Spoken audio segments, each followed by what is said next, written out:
Post-graduation debt is a growing problem for UK medical students. In this short film, Tom Foley, Deputy Chair of the BMA's Medical Students Committee, will be talking about what the BMA is doing to address this issue. Before we speak to Tom, here are a few case studies from students who are faced with debt problems. How did you get into this amount of debt? Unfortunately, in this country, if you're studying medicine, it's quite unavoidable to get into this amount of debt. It's a 6-year course. I'm a graduate. I also study in London. It's quite an expensive place, as anyone who works or studies here will know. And also, I did work part-time and have worked part-time. And unfortunately, just the cost of living and the cost of studying mean it's actually slightly unavoidable to get into this amount of debt. And it's a considerable amount, and one that I didn't fully appreciate when I started, I have to say. But I do love it, so I can't ask for any more.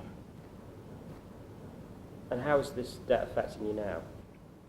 The debt's affecting me now in the sense that I have been known to wake up in the middle of the night slightly panicking about the amount of debt that I'm getting into.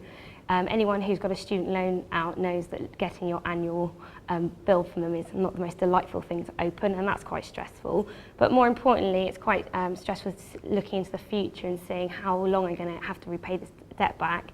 I've got a bank loan, which means that that's an added thing that I've got coming out of my bank account as a junior doctor, and it's just all a little bit stressful. I would have to say that I do enjoy what I do, and I don't regret studying medicine. How did you get into this level of debt? So I come from a fairly typical family. My mum's a teacher, my dad works for an engineering company. I'm self-funded at university, so my entire university degree I pay for myself. I've got 2 brothers and a sister who are all in further and higher education as well, which is why my parents can't afford to fund all of us. I worked part-time during my first 2.5 years during my course in order to fund myself. However, after then I haven't been able to do that, so I had to take out a professional studies loan. On top of that, I have my student loan, which is much larger compared to most courses because the terms are longer, and also a tuition fee loan on top of that. So over the 5 years of my course, that means that I'll be about £50,000 in debt by the time I finish. And how does this level of debt affect you? Directly, at the moment, the level of debt that I'm in doesn't affect me at all because I'm just using the money in order to survive at university. However, once I've graduated and started earning a salary in my first few years, it's going to weigh very heavily on me for my everyday living costs. Once you've taken 9% out of my salary for my student loan and student fees loan, and then you've got my professional studies loan on top of that, which I had to use for my last 3 years of my course. Once you take those out of my take-home salary at the end of the day, I won't be living on very much at all, and then that's when it's going to be a significant problem for me. So Tom, what level of debt are medical students facing? Well, our medical student finance survey shows that the average medical student is graduating with over £20,000 worth of debt, but the introduction of top-up fees in the last couple of years is going to make this figure dramatically higher as these students begin to graduate. We've produced a finance model which shows that people who are currently in their first year of medical school will be graduating with over £35,000 worth of debt, even higher if they're studying in London. This is in addition to bank loans, credit cards and overdrafts that they might also have. How is this debt affecting students' daily lives? One of the main impacts of this high level of debt among medical students is on the government's aim to encourage more people from lower socioeconomic backgrounds into higher education.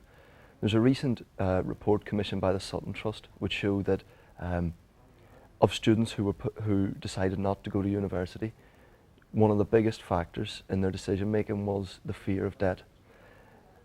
That's obviously an even bigger problem in medicine because the debt is so much higher, and in addition to that, the system for funding medical students is much more complicated than it is just for normal 3-year degrees. So that's a major impact of this high level of debt. Debt affects all students. Why should medical students be regarded as some kind of special case? Debt is a huge problem for all students, but there are some reasons why it's an even bigger issue for medical students.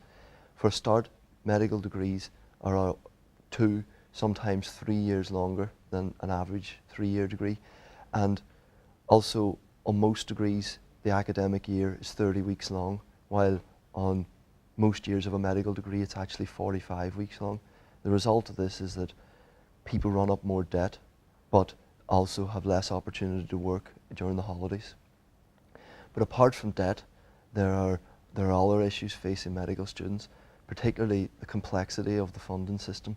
Medical students have to apply to 2 or 3 organisations to get funded for their course. This causes a lot of uncertainty to prospective students and a lot of stress to current students, and it's not really a very good situation to be in.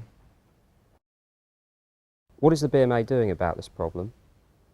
Well, the current system just isn't supporting medical students or the NHS.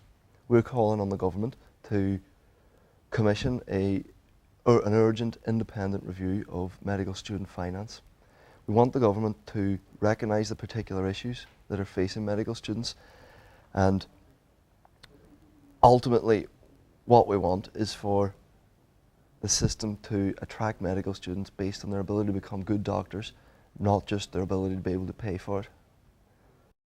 How can medical students get more involved with the BMA? This is a big campaign for the Medical Students Committee, and we really want all medical students to get involved locally and nationally. If you want more information on how you can get involved, then check out the website or contact your local BMA rep at your medical school.